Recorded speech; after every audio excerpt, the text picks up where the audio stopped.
ইয়াৰ আগৰ ভিডিঅ' গিটাত আমি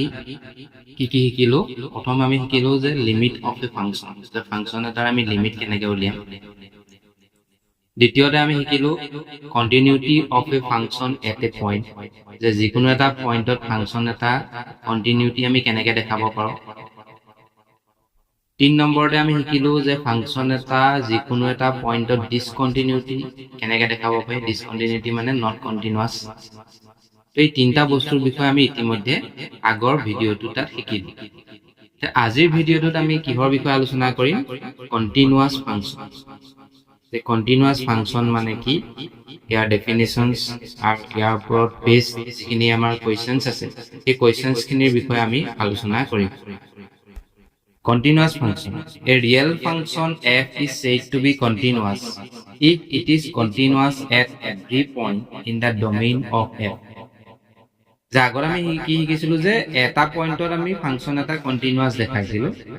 যদি ফাংচন এটাৰ সকলোবিলাক পইণ্টতে কন্টিনিউয়াস হয় তাৰ ডমেইনত থকা তেন্তে ফাংচনটোক আমি কন্টিনিউয়াস ফাংচন বুলি কওঁ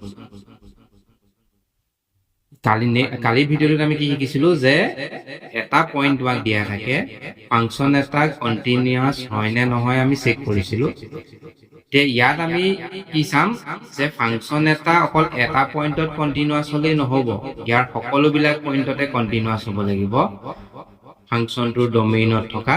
তেনেকুৱা ধৰণৰ ফাংচন বিলাকক আমি কন্টিনিউয়াস ফাংচন বুলি কওঁ বা আৰু এক ধৰণে আমি ক'ব পাৰো যে f is a function defined on closed interval ab ধৰি লোৱা ফাংচন এটা এই ইন্টাৰভেলটো ডিফাইন কৰা আছে মানে ফাংচনটোৰ ডমেইন হ'ল closed interval a, b if f is continuous at all points in the closed interval যদি ফাংচনটো এই closed interval to a, b closed interval to সকলোবিলাক পইণ্টতে কন্টিনিউয়াস হয় মানে a পইণ্টটো লম আমি b পইণ্টটো চেক কৰিম আৰু ইয়াৰ মাজৰ যিখিনি পইণ্ট আছে সেইখিনিটো আমি চেক কৰিম যদি চেক কৰোতে আমি ফাংচনটো প্ৰত্যেকটো পইণ্টতে কন্টিনিউয়াস পাম তো তেনেকুৱা ফাংচন বিলাকক আমি কি বুলি কম কন্টিনিউয়াস ফাংচন আমি আৰু কেইটামান ইম্পৰ্টেন্ট পইণ্ট চাই লওঁ এলজেব্ৰা অফ কন্টিনিউয়াস ফাংচন যে দুটা তোমাক কন্টিনিউয়াস ফাংচন দিয়া আছে f আৰু g কোনটো পইণ্টত কন্টিনিউয়াস দিয়া আছে c পইণ্টত যদি দুটা ফাংচন কন্টিনিউয়াস হয় তেতিয়া এটাৰ যোগফলটো তোমাৰ কন্টিনিউয়াস হ'ব if two functions are continuous then sum of the function is also continuous f minus g is also continuous মানে এটা ডিফারেন্স টু কন্টিনিউয়াস যদি দুটা ফাংশন কন্টিনিউয়াস 3 নম্বরে দিছে যদি আমি ফাংশন দুটা মাল্টিপ্লাই কৰো তেতিয়াও হি কন্টিনিউয়াস আৰ যদি ফাংশন দুটা আমি ডিভাইড কৰো তেতিয়াও আমি কন্টিনিউয়াস যেটা খুব ইম্পর্টেন্ট রিজাল্ট এটা যে ফাংশন দুটা ফাংশন যদি তোমাক কন্টিনিউয়াস দিয়া থাকে তেতিয়া হেতৰ যোগফলটো কন্টিনিউয়াস হ'ব বিয়োগফলটো কন্টিনিউয়াস হ'ব পূৰণফলটো কন্টিনিউয়াস হ'ব আৰু হৰণফলটো কন্টিনিউয়াস হ'ব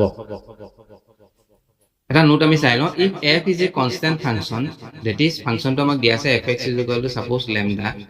আৰু g is any continuous function then fx into gx যেটো ফাংশন তুমি পাবা fx মানে তোমাক কি দিয়া আছে lambda gx is also continuous কাৰণ আমি জানো যে কনস্ট্যান্ট ফাংশন বিলাক সদায় কন্টিনিউয়াস হয় আৰু g এটা কন্টিনিউয়াস ফাংশন গতিকে এটাৰ পূৰণফলটো আমাৰ কন্টিনিউয়াস হ'ব মানে lambda gx is also continuous তো ইয়াৰ ওপৰত বেস কৰি আমি ক'ব পাৰো যে যদি lambda ভ্যালুটো আমি -1 ধৰো তেতিয়া -gx is also continuous মানে কথাটো এনেকুৱা ক'ব বিচাৰিছে যে এটা ফাংশন কন্টিনিউয়াস ফাংশন যদি দিয়া থাকে তাৰ নেগেটিভ ফাংশনটো কন্টিনিউয়াসে হ'ব এই ৰিজাল্টটোৰ পৰা আমি হেতু গম পালো যে f নামৰ এটা ফাংশন তোমাক দিয়া আছে ফাংশনটো তোমাক কন্টিনিউয়াস বুলি কৈছে ইয়াৰ পৰা তুমি লগালগ কৈ দিব পাৰিবা যে ইয়াৰ যদি -f লওঁ কিউ কন্টিনিউয়াসে হয় Next point is if f is a constant function that is fx is equal to lambda বুলি ধৰি লৈছো g is any continuous function then fx by gx over তোমাৰ lambda by gx is also continuous কাৰণ আমি পাইছিলো যে দুটা continuous ফাংশনৰ হৰণফলটো কি হ'ব continuous তে lambda ভ্যালুটো যদি মই 1 পুট কৰি দিও এটা ফাংশনটো কি হ'ব 1 by gx is also continuous অৰ্থাৎ আমি কি গম পালো যে g যদি এটা ফাংশন কন্টিনিউয়াস ফাংশন দিয়া থাকে তাক 1 by g কৰিলো হি কন্টিনিউয়াসে হৈ থাকে তো আমি পাছৰ কোৱেশ্চনছ বিলাকত যদি পাওঁ তেতিয়া লগালগ আমি লিখিব পাৰিম যে if g is continuous, if g is continuous then minus g is also continuous, if g is continuous then 1 by g is also continuous. এটা খুব ইম্পৰ্টেন্ট ৰিজাল্ট তোমালোকৰ 1 মাৰ্কছৰ কোৱেশ্চন বা 2-3 মাৰ্কছৰ কোৱেশ্চনত কেতিয়াবা এপ্লাই কৰিবলগীয়া হ'ব পাৰে। নেক্সট আমি চাওঁ some important results on continuous function. প্ৰথম পইণ্টত কৈছে যে every polynomial function is continuous, যে যিকোনো আমি পলিনমিয়াল ফাংচন যদি লওঁ সি কন্টিনিউয়াস হ'ব। কাৰণ আমি তলৰ উদাহৰণটো চাওঁ যে fx = x² + 2x + 5 আমি কন্টিনিউটি কিয় চেক কৰিছো x = 2 চেক কৰিছো। তো আমি 2 আমি লিমিট উলিয়ালো, লিমিট আমি এনে ধৰণে উলিয়ালো, ইয়াৰ ভ্যালু আমি উলিয়াই গম পালো যে ইয়াৰ ভ্যালুটো হ'বগে 13 আৰু 2 ফাংচনটো ডাইৰেক্ট ভ্যালু কিমান দিয়া আছে তাৰ হেতু ভ্যালু 13, মানে লিমিট ভ্যালু আৰু ফাংশনাল ভ্যালু যিকোনো পলিনমিয়াল ফাংশনৰ ইকুৱেল হ'বই। তো ইয়াত আমি লিখিছো যে limit value = functional value at x = 2, so it is continuous at x = 2। তো এইটো আমি এটা পইণ্টত দেখালো, বাকি বিলাক পইণ্টতো একেই কেছ হ'ব পাৰে। যদি মই 3 লওঁ তেতিয়াও এটো যেটো ভ্যালু ওলাব এটো একেই ভ্যালু ওলাব। তো যিকোনো পলিনমিয়াল ফাংচন তোমাৰ সকলো বিলাক পইণ্টতে কন্টিনিউয়াস হ'ব। তো দীঘল কোৱেশ্চন বিলাকত আমি এইবিলাকৰ ইমান এক্সপ্লেইন কৰি নাথাকো, জাস্ট আমি বাক্যটো লিখি দিম যে যিকোনো পলিনমিয়াল ফাংচন সকলো বিলাক পইণ্টতে কন্টিনিউয়াস হ'ব।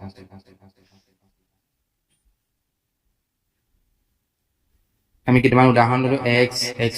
2x + 3, x² + 5x + 6, x³ + 3x + 1 এইবোৰ কিছুমান আমাৰ পলিনমিয়াল ফাংচন। তোমালোকে দেখিলে চিনি পাব লাগিব যে পলিনমিয়াল ফাংচন পোৱাৰ লগে লগে তোমালোকে লগালগ লিখি দিবা যে these are the continuous function. Next, every constant function is continuous. তো fx = 2 এটা কনস্ট্যান্ট ফাংচন, fx = 5 এটা কনস্ট্যান্ট ফাংচন। এই ফাংচন বিলাক সকলো বিলাক পইণ্টতে কন্টিনিউয়াস হ'ব। ঠিক একে ধৰণে sin x, cos x, tan x এইবিলাকো কন্টিনিউয়াস ফাংচন। তো মনত ৰাখি থবা যে 6টা ট্ৰিগনোমেট্ৰিক ফাংচন আছে, ইয়াত মই 3টা লিখিলো, গোটেই 6টাই কন্টিনিউয়াস ফাংচন হয় তাৰ domain. Next, every modulus function is continuous. Every modulus function is continuous, যে যিকোনো আমি মড ফাংচন যদি পাওঁ 1 মাৰ্কছৰ যদি কোৱেশ্চন থাকে এটা হেডা কন্টিনিউয়াসলি লিখিব। সকলো বিলাক পইণ্টতে continuous. fx = mod x, fx = mod of x - 1 এইবিলাক কিছুমান মডুলাস ফাংচন। এই মডুলাস ফাংচন বিলাক সকলো বিলাক পইণ্টতে তোমাৰ কন্টিনিউয়াস হয়। আমি উদাহৰণ স্বৰূপে এটা আমি চেক কৰি চাব পাৰো যে fx = mod x at x = 0 continuity আমি চেক কৰিম। তো ডেফিনেশন মতে আমি কি লিখিব পাৰো, mod x টো তোমাৰ -x হ'ব if x <0, +x হ'ব if x <0, 0 x = 0। এই ধৰণে এক্সপ্লেইন কৰাৰ পাছত <> ফৰ্মত গুচি আহিলে তাৰ লেফট হ্যান্ড লিমিট আমি উলিয়ালো,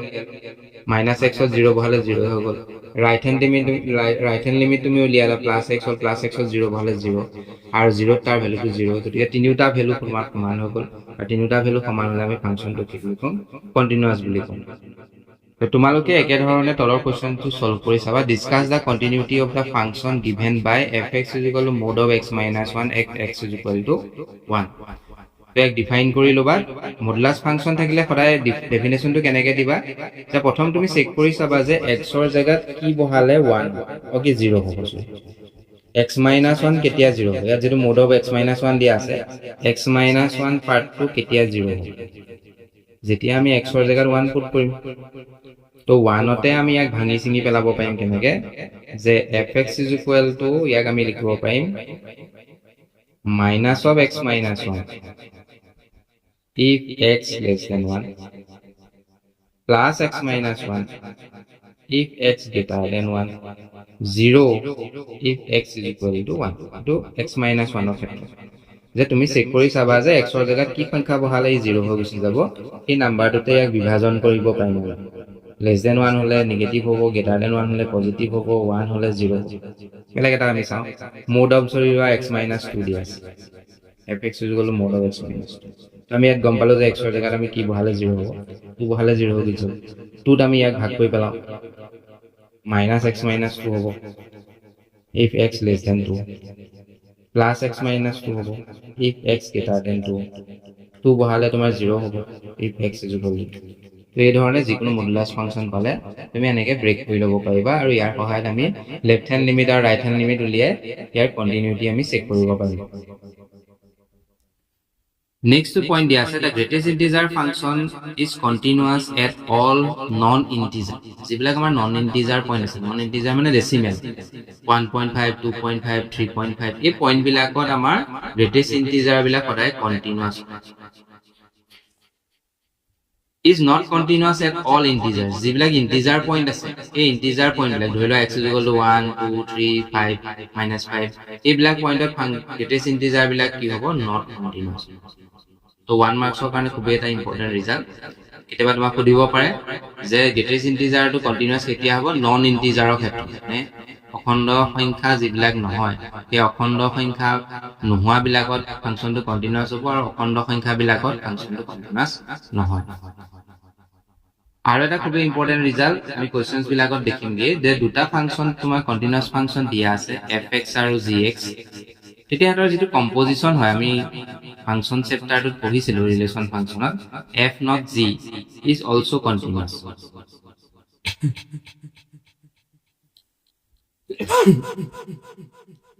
যে f আৰু g যদি কন্টিনিউয়াস ফাংচন লোৱা তেতিয়া f not g টো তোমাৰ কন্টিনিউয়াস হ'ব ধৰি লোৱা এটা কম্পোজিশন ফাংচন sin x ইয়াক আমি বিভাগ কৰি পেলাব পাৰো প্ৰথমটো আমি sin x ললো আৰ দ্বিতীয়টো হ'ব x এই দুইটা মিক্স কৰি পেলালে আমি পামগে sin x তো fx = sin x হল gx = x² হল গতিকে f not g যদি কৰি পেলোৱা এটো sin x² হ'ব তো ইয়াৰ পৰা আমি কলা যে sin x টো এটা কন্টিনিউয়াস ফাংচন ওপৰত পাই আহিছো x² টো পলিনোমিয়াল কাৰণে এটা কন্টিনিউয়াস ফাংচন আৰু দুটা কন্টিনিউয়াস ফাংচনৰ কম্পোজিশনটো কি হ'ব কন্টিনিউয়াসে হ'ব এই থিওৰামটো মতে গতিকে আমাৰ sin x² টো এটা কন্টিনিউয়াস ফাংচন আমি কোৱেশ্চনছ বিলাকত কৰি চালে গম পাম জাস্ট এটা আভাস দিব বিচাৰিছো যে f আৰু g যদি কন্টিনিউয়াস হয় তাৰ কম্পোজিশনটো কি হ'ব কন্টিনিউয়াস হ'ব এতিয়া আমি কিছুমান প্ৰবলেম কন্টিনিউয়াস ফাংচনৰ যিবিলাক কোৱেশ্চনছ আহে সেই কোৱেশ্চনছ বিলাক এবাৰ চাই লওঁ এটা কোৱেশ্চন দিছে discuss the continuity of the function defined by x + 2 if x <= 0 - x + 2 if x <= 0 তো ইয়াক আমি ইয়াত তিনটা কন্ডিশন সোমাই গল x <= 0 হ'ব পাৰে x <= 0 হ'ব পাৰে আৰু x = তোমাৰ 0 হ'ব পাৰে ইয়াত কেস তিনটা আহি গল কেস 1 হল x <= 0 কেস 2 হল x <= 0 আৰু কেস 3 হল x = 0 তো x যেতিয়া 0 হয় fx আমাক কি লব কৈছে x + আৰু আমি দেখি গম পাইছো যে এটা এটা কন্টিনিউয়াস ফাংচন কন্টিনিউয়াস ফাংচন হলে হি সদায় কন্টিনিউয়াস হ'ব তো ইয়াত আমি লিখিলো যে fx = x + 2 which is a polynomial function so it is continuous for x <= 0 যে 0 তকে সৰু সংখ্যা বিলাকৰ ক্ষেত্ৰত ফাংচনটো কন্টিনিউয়াস এবাৰ x <= 0 চাও x <= 0 আমাৰ ইয়াত দেখিছে x <= 0 হলে fx কি লব কৈছে -x + 2 তো -x + 2 এটো এটা পলিনোমিয়াল ফাংচন গতিকে কি কন্টিনিউয়াস হ'ব কোন বিলাক পইণ্টত কন্টিনিউয়াস হ'ব x <= 0 পইণ্ট বিলাকত কন্টিনিউয়াস হ'ব যে x = 0 যেতিয়া হৈ যায় তেতিয়া সাৱধান হ'ব লাগিব যে 0 কন্টিনিউটি চেক কৰিবলৈ দিছে আৰু 0 তে ফাংচনটো ডিফাইন কৰা আছে <= তো এনে ধৰণে <= যোনটো পইণ্টত দিয়া থাকে আৰু সেই পইণ্টটোতে যদি আমি কন্টিনিউটি চেক কৰিবলৈ যাওঁ তেতিয়া সদায় লেফট হেণ্ড লিমিট আৰু ৰাইট হেণ্ড লিমিটৰ সহায় লওঁ তো x = যেতিয়া 0 চেক কৰিম তেতিয়া লেফট হেণ্ড লিমিট উলিয়ালো limit x → 0 - f of x right hand limit উলিয়ালা limit x → 0 + f of x তো 0 মাইনাস এটা এজ এ সিম্বল এটো নেগেটিভ 0 নহয় 0 মাইনাস বুজাইছে মানে লেফট সাইডৰ পৰা বুজাইছে fx = x + 2 লব কৈছে কাৰণ আমি কৈছিলো যে x → 0 মাইনাসৰ মিনিং টো হল যে x ৰ ভ্যালু বিলাক 0 তকৈ সৰু গতিকে আমাৰ fx কি ললো x + ইয়াত 0 পুট কৰি দিলে এটো হ'ব 2 রাইট হ্যান্ড লিমিট তো তুমি ললা 0 + 0 + মানে হলে <= 0 তো -x + 2 হল তো ইয়াতো আমি ভ্যালু 2 পালো আর f = 0 তো যদি ইয়াত পুট কৰো ইয়াত দুটা চিন জয়েন হৈ আছে <= 0 ক্ষেত্ৰটো কৈছে = 0 ক্ষেত্ৰটো কৈছে মানে x = যদি 0 লওঁ তেতিয়া আমি fx x + 2 লব লাগিব তো ইয়াত যদি তুমি 0 টো বহাই দিয়া এইফালে তুমি 0 বহাব লাগিব গতিকে ইয়াৰ ভ্যালুটো হ'বগে f of 0 = 0 + 2 = 0 মানে তিনটা সাইড সমান লেফট সাইড ৰাইট সাইড আৰু সেই পইণ্টত ফাংচনটোৰ ভ্যালু এই তিনিটা ভ্যালু যেতিয়া সমান হৈ গুচি যায় এই পইণ্টত আমি ফাংচনটো কি বুলি কম কন্টিনিউয়াস বুলি কম তো আমি কি দেখিলো জিৰ'তকে সৰু সংখ্যাবিলাকৰ ক্ষেত্ৰতো ফাংচনটো কণ্টিনিউয়াছ জিৰ'তকে ডাঙৰ সংখ্যাবিলাকৰ ক্ষেত্ৰতো ফাংচনটো কণ্টিনিউয়াছ আৰু জিৰ'টো ফাংচনটো কণ্টিনিউয়াছ মানে এটা পইণ্টটো বাকি যোৱা নাই গতিকে আমি কি কম ফাংচনটো এটা কণ্টিনিউয়াছ ফাংচন মানে ইয়াৰ যিমান বিলাক পইণ্ট হ'ব পাৰে সেই সকলোবিলাক পইণ্টতে ফাংচনটো কণ্টিনিউয়াছ হ'ল সেইকাৰণে আমি ফাংচনটো কি বুলি ক'ম কণ্টিনিউয়াছ ফাংচন বুলি নেক্সট আমি আৰু এটা কোৱেশ্চন সলভ কৰি চাওঁ discuss the continuity of the function f given by fx is equal to x if x greater than equal to 0 x square if x less than 0 তো ইয়াক আমি brake কৰি চাওঁ ইয়াত আমাৰ তিনটা কন্ডিশন আহি গ'ল x greater than 0 x less than 0 x equal to 0 তিনটা কথা ইয়াত আহি গুচি গ'ল এই কন্ডিশন কিটা পৰা আমি উলিয়াই ল'ব লাগিব x greater than 0 x less than 0 আৰু x equal to 0 এই তিনিটা জায়গাতে আমি কন্টিনিউটি চেক কৰি দেখাব লাগিব তো প্ৰথম আমি লিখিলো যে if x less than 0 আমি fx কি লম ইয়াত কৈছে less than 0 হলে fx কি লবা x square ললা তো x square to কি it is a polynomial function are polynomial function বিলাক সকলোবিলাক পইণ্টতে কন্টিনিউয়াস গতিকে আমি ক'ব পাৰিম যে so fx is continuous for all points of x less than 0 less than 0 x or 0 to সৰু যিমান বিলাক সংখ্যা আছে সকলোবিলাক পইণ্টতে ফাংচনটো কন্টিনিউয়াস হ'ব কাৰণ এটো পলিনোমিয়াল ফাংচন আমি ইতিমধ্যে কৈ আছো যে সকলোবিলাক পলিনোমিয়াল ফাংচন কন্টিনিউয়াস নেক্সট আমি চালো if x greater than 0 fx কি লম কোৱেশ্চনটো চেক কৰা greater than 0 হলে কি ল'ব লাগে x এটো এটা তোমাৰ পলিনোমিয়াল ফাংচন polynomial function হোৱাৰ কাৰণে আমি ক'ব পাৰিম continuous so fx is continuous for x greater than 0 less than greater than আমি এনে ধৰণে সিম্পলি লিখি দিলে হ'ল যে polynomial function যদি কোৱা ই continuous হ'ব বুলি উল্লেখ কৰিলে লাষ্ট এটা কন্ডিশন আমাৰ থাকি গৈছে x equal to 0 তো মই কলো যে যেটো পইণ্টত ডিফাইন কৰা থাকে সেই পইণ্টতে যদি আমি লিমিট কি কন্টিনিউটি চেক কৰিবলৈ যাওঁ তেতে লেফট সাইড আৰু ৰাইট সাইড দুটা উলিয়াব লাগিব ইয়াত গ্ৰেটাৰ দেন আৰু লেছ দেন 0 তে দেখুৱা আছে আৰু 0 তে আমি লিমিট কন্টিনিউটি চেক কৰিবলৈ গৈছো গতিকে ইয়াৰ আমি লেফট হ্যান্ড লিমিট উলিয়ালো limit x tends to 0 minus f of x 0 minus মানে x less than 0 হলে আমি কি লম x ইয়াত 0 পুট কৰিলে এটো 0 হ'ব রাইট হ্যান্ড লিমিট উলিয়ালা limit x tends to 0 plus f of x limit x tends to 0 plus greater than 0 হলে আমি কি লম x লব গৈছে fx is equal to x হলে ইয়াত 0 পুট কৰিলে তো 0 হ'ব আৰু ডাইৰেক্ট ফাংচনটোৰ ভ্যালু 0 কি হ'ব তো এই দুটা চিন উল্লেখ কৰা আছে greater than 0 equal to 0 equal 0 হলো আমাক কি ল'ব গৈছে fx is equal to x ল'ব গৈছে তো ফাংচনটো হ'ল fx is equal to x তো ইয়াত 0 বহাই দিলে ভ্যালু 0 হৈ যাব মানে f of 0 তাৰ ভ্যালুটো কি হ'ব 0 মানে তিনিটা সাইড সমান আমি কি পালো লেফট হ্যান্ড লিমিটটো রাইট হ্যান্ড লিমিট আৰু 0 পইণ্টত ফাংচনটোৰ ভ্যালু তিনিটা সমান তো ইয়াৰ পৰা ক'ব পাৰো যে f is continuous at x is equal to 0 তো সকলো বিলাকতে 0 পালা less than 0 সংখ্যা বিলাকৰ ক্ষেত্ৰত কন্টিনিউয়াস পালা greater than 0 সংখ্যা বিলাকৰ ক্ষেত্ৰত কন্টিনিউয়াস পালা 0 ফাংচনটো কন্টিনিউয়াস তো এটো এটা continuous function hence f is a continuous function এনে ধৰণে আমি জাস্ট কৰি দেখুৱালে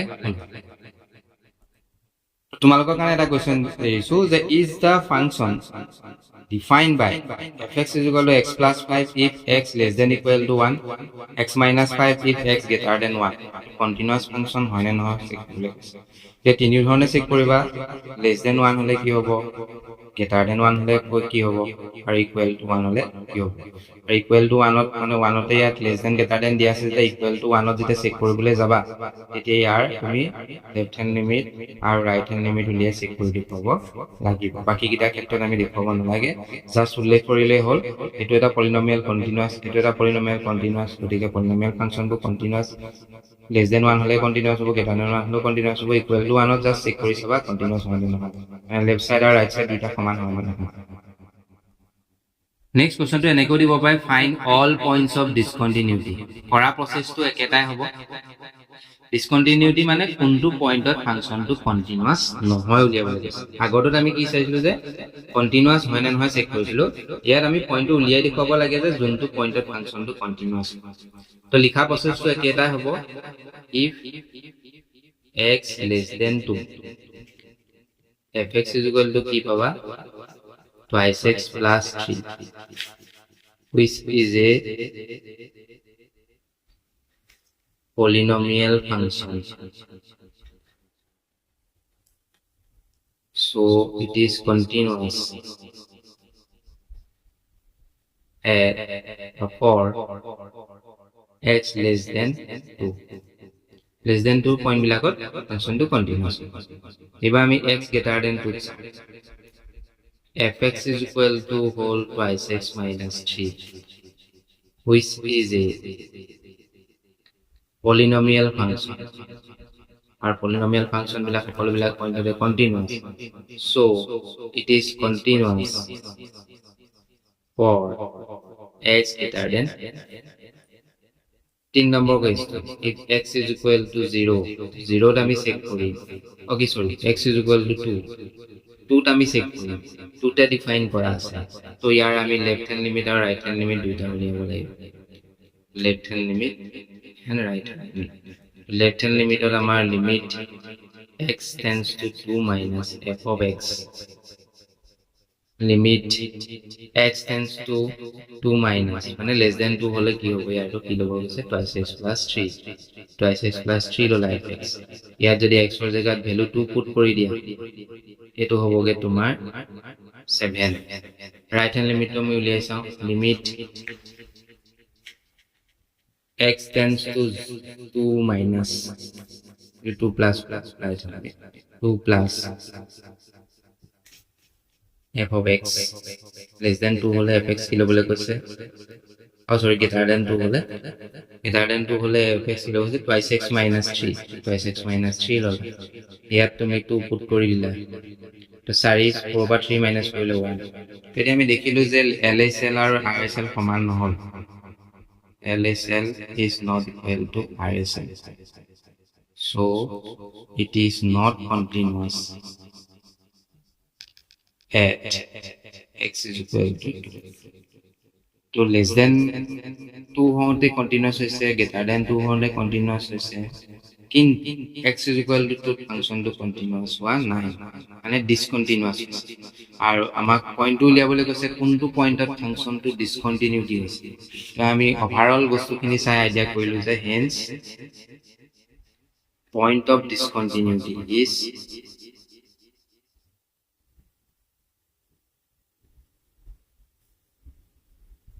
x is equal to 2 তো এই ধৰণে স্টেপ বাই স্টেপ তুমি লিখিব লাগিব তেতিয়াহে তোমাক 4 মাৰ্কস বা 3 মাৰ্কস আহিলে গোটেই মাৰ্কস তোমাক প্ৰভাইড কৰিব যদি তুমি অকল এটা পাৰ্ট বলে এই পাৰ্টটো কৰি পিনি বাকিখিনি নিলিখিলা তেতিয়া ইয়াত মাৰ্কস তোমাক গোটেই ফুল মাৰ্কস নিদিয়ে তুমি লেস দেন 2 হলে কি হ'ব লিখব লাগিব গ্ৰেটাৰ দেন 2 হলে কন্টিনিউয়াস হয় নে নহয় তো লিখিব লাগিব ইকুৱেল টু 2 হলে কন্টিনিউয়াস হয় নে নহয় তো চাব লাগিব তো তিনিটা কেছ তুমি উলিয়াই দেখুৱাৰ পাছতহে ক'ব পাৰিবা যে তাৰ পইণ্ট অফ ডিসকন্টিনিউটি কি হ'ব তো তেনে সহজ ইয়াৰ পৰা ভাঙি লবা less than 2 greater than 2 equal to তিনটা কেছ আহি গ'ল লেস দেন 2 হলে fx কি ল'বলৈ গৈছে twice x plus 3 twice x plus 3 এটা পলিনোমিয়াল বহুপদ গতিকে বহুপদ বিলাক সকলো বিলাক পইণ্টত কন্টিনিউয়াস এখানে এই কন্টিনিউয়াস বুলি লিখিলো গ্ৰেটাৰ দেন 2 হলে twice x minus 3 ইউ এটা পলিনোমিয়াল বা বহুপদ গতিকে বহুপদ বিলাক সকলো বিলাক পইণ্টত কন্টিনিউয়াস গতিকে এই x গ্ৰেটাৰ দেন 2 পইণ্ট বিলাকৰ কাৰণে কন্টিনিউয়াস ইকুৱেল টু 2 উলিয়াওতে খালি আমি লেফট সাইড ৰাইট সাইড দুইটা সাইড উলিয়াই লিখব লাগিব আৰু দুইটা ভ্যালু সমান হয় নে নহয় চেক কৰিব লাগিব তো দুইটা ভ্যালু সমান নহয় যেহেতু এটো কন্টিনিউয়াস নহয় গতিকে এই ক্ষেত্ৰত আমাৰ 2 পইণ্টত ফাংচনটো কন্টিনিউয়াস নহয় বা পইণ্ট অফ ডিসকন্টিনিউটি হ'ব x is equal to 2 next question to solve fx is equal to mod x by x if x not equal to 0 0 if x is equal to 0 to mod x হলে আমি ইয়াক definition তো আমি দুই ধৰণে কৰিব পাৰো যদি তোমাৰ less than 0 হয় তেতিয়া mod x আমাৰ কি হ'ব minus x log x minus x by x to minus 1 যদি greater than 0 হয় mod x ৰ ভ্যালু plus x 1 আৰু equal to 0 হল তাৰ ভ্যালুটো 0 বুলি দিয়া আছে তিনটা কেস পালা গতিকে লিখি দিবা যে x less than 0 হলে fx আমাৰ কি হবলে বলে কৈছে -1 আৰু -1 is a কি ফাংশন হ'ব এটো কনস্ট্যান্ট ফাংশন এটো কনস্ট্যান্ট ফাংশন আৰু আমি ইতিমধ্যে কৈ আছো যে কনস্ট্যান্ট ফাংশন বিলাকো সকলো বিলাক পইণ্টতে কন্টিনিউয়াস হ'ব so it is continuous for x less than 0 ঠিক তেনেকে x greater than 0 ক্ষেত্ৰটো উল্লেখ কৰিলা fx is equal to +1 হ'ব গৈছে আৰু এটো এটা তোমাৰ কনস্ট্যান্ট ফাংশন হোৱাৰ কাৰণে u continuous so it is continuous for x greater than 0 আৰু equal to 0 আমি চেক কৰিব লাগিব left side right side ইয়াৰ left hand limit মই লিখি থকা নাই left hand limit আমাৰ কি ওলাবগে -1 ওলাব right hand limit কি ওলাব +1 ওলাব দুইটা সাইড সমান নহয় left hand limit not equal to right hand limit so it is not continuous at 0 not continuous at x is equal to 0 গতিকে ইয়াৰ point of discontinuity কি হ'ব x is equal to 0 point of discontinuity is x is equal to 0 তো তেনে সহজ just আমি কনসেপ্টটো use কৰিব লাগে ইয়াক আমি ভাঙি পিনি ডেফিনিশন ইউজ কৰিলো mod x is equal to -x আহি গল -x by x এতিয়া হ'ব x less than 0 ক্ষেত্ৰত mod x by x হ'ব +x by x হ'ব +1 greater than 0 ক্ষেত্ৰত আৰু equal to 0 তাৰ ভ্যালুটো 0 দিয়া আছে তো fx is equal to -1 which is a constant function so it is continuous for x less than 0 greater than 0 ক্ষেত্ৰত fx is equal to 1 which is a constant function so it is continuous for x greater than 0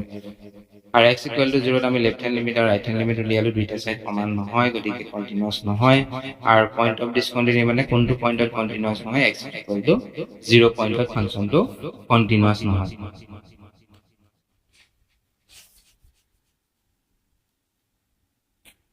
এবাৰ আমি next কোৱেশ্চনটো চাওঁ fx is equal to mod x plus 3 if x less than equal to -3 minus twice x if -3 less than x less than 3 6x plus 2 if x greater than equal to 3 তো ইয়াৰ পৰা case গিটা যদি আমি ভাঙি পেলাও ইয়াৰ এই বস্তু গিটা চালে হল কন্ডিশনটো প্ৰথম কেসটোত কি আছে x less than equal to 3 ইয়াত দুটা কথা কমাই আছে x less than -3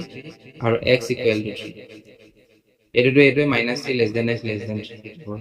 আৰু এটো তাৰপা আমি দুটা বস্তু উলিয়াব পাৰিম x greater than 3 আৰু x equal to 3 তো আমি কেস হিচাপে যদি চাও প্ৰথম কেসটো হল x less than -3 তো -3 আমাৰ কি লবলৈ কৈছে less than -3 হলে mod x plus 3 লব কৈছে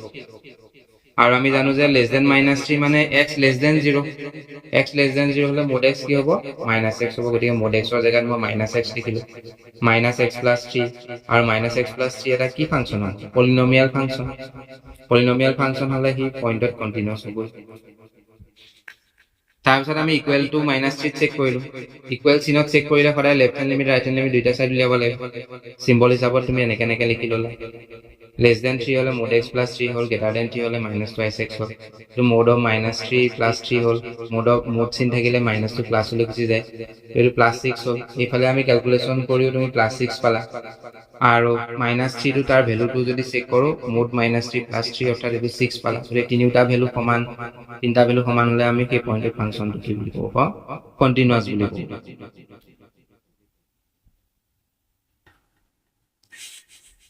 কেস 3 আমাৰ কি হ'ব -3 less than x less than 3 লিখিলা -3 less than x less than 3 এটো কন্ডিশনত আমাৰ fx কি লব গৈছে -2x আৰু এটো পলিনোমিয়াল ফাংশন তাক চকুমুদি লিখিব পাৰিবা it is continuous the function is continuous for -3 less than x less than 3